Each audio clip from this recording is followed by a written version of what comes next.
Go. Hey, it's Yuki from TeamPurplePanda, and I have some very good news that I topped. I got third place at regionals in San Jose.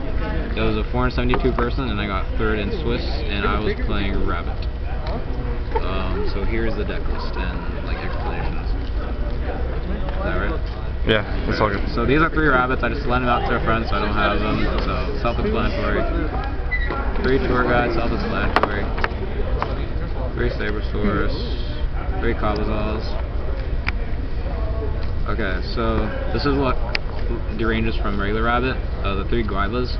Like, some play it, but the reason I play it is because it just gives me a good matchup against plants and agents.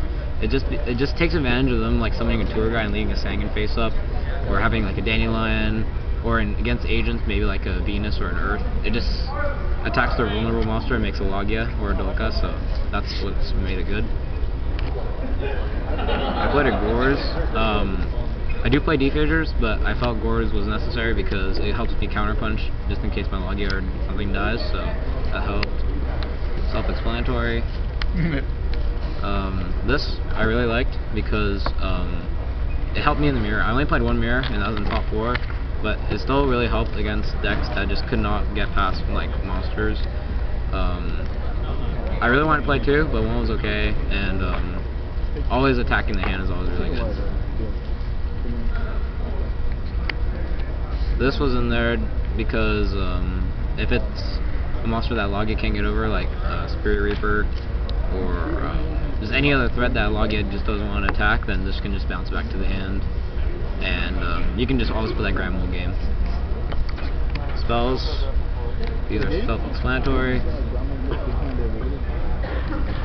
These self-explanatory, works good with Guiba, takes down anything lower than 2500 attack, so that helped.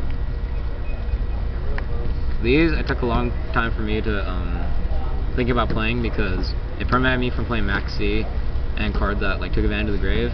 But I looked at the pros and cons, and it just gives me an overall good matchup against Dark World. Like, they don't main MST usually, so it just gave me the edge automatically. And then against agents and plants like that, they just can't send anything to the grave, so that's what gave me the edge. So I thought it was better than just main Max C because I side him. Explanatory, self-explanatory, self-explanatory.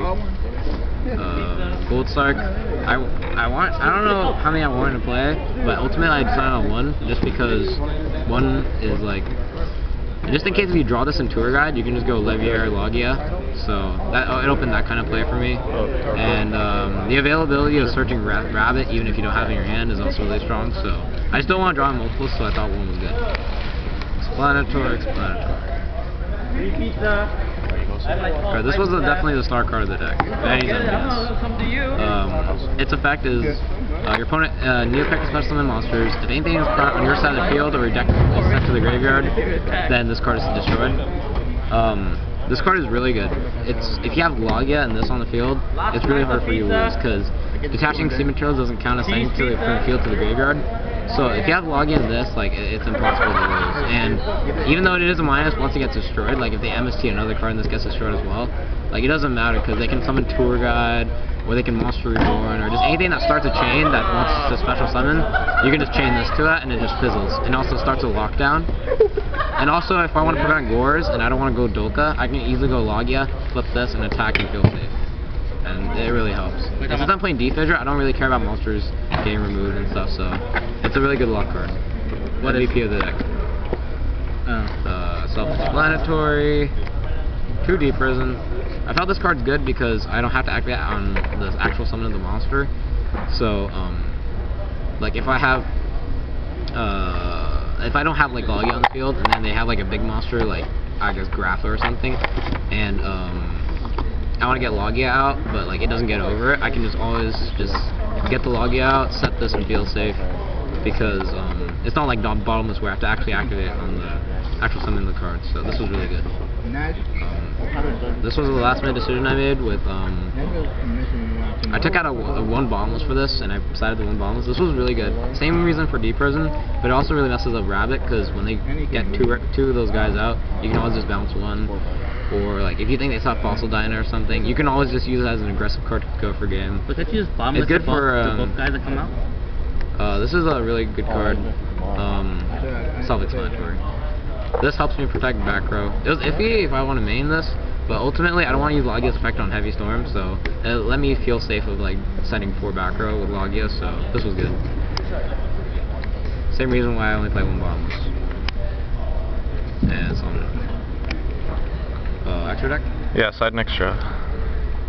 How long you did? It's like 5 minutes. So for the extra deck, I played 2 Logia. I talked to somebody and they told me I should play Roach over it, but I definitely prefer the 3rd Logia over it, so it's a mistake I won't do ever again. But yeah, I definitely would play 3 Logia over the Roach, but yeah. 2 Levier. It's like the engine of the deck to get Rabbit back and use it again. So if they warn it once, I don't want to be able to like have to do some crazy stuff to get the Rabbit back, so 2 is definitely good. Zenline's best stall card of the game. Works really well with emptiness because I can always detach materials to protect it and pop their cards and attack and stuff, and then still be able a lock with emptiness, so that it worked really well. Dulka. I wish I had 2. Like I probably would have taken out the Roach for this. I don't know for another one, but I only had 1 available. Self-explanatory, and I definitely wouldn't want to play this.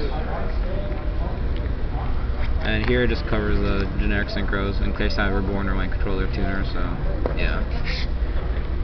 Well, obviously Stardust is to come out with Starlight Road. This is against Car Curry. I played 5 Car Curries today, so this definitely helped. I guess 2 would have been good too, but I just don't have space, so it's fine. Here's side deck. 2 Fossil Dyna. If I decided this in against, like, just any deck that special summons really heavily, this and like Vandy's Emptiness, if I draw either one of them, I pretty much win. It's pretty good. And I can always flip it against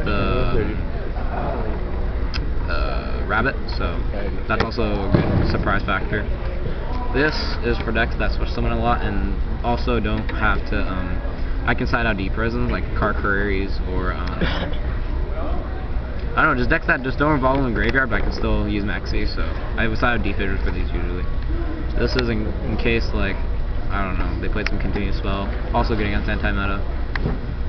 These I sided against all the rogue decks, because it just gave me a clear path for Rabbit. It just really helped me do my safe plays, and locking them down is always good. It kind of works like Emptiness in the way that I can get control with Logia, so very good card. I actually played 2 of those. It's for the Rabbit matchup, really.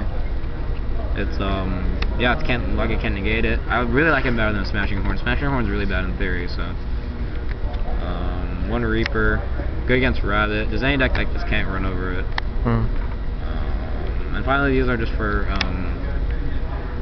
like, you know, TG, anti-meta, basically against Car Curry. This card's broken against Car Curry, so yeah. Is that it? See. Oh, 1 Shadow Prison against Dark Lord. Yay, Dark Lord. Yep. Alright. Alright, thanks, Yuki.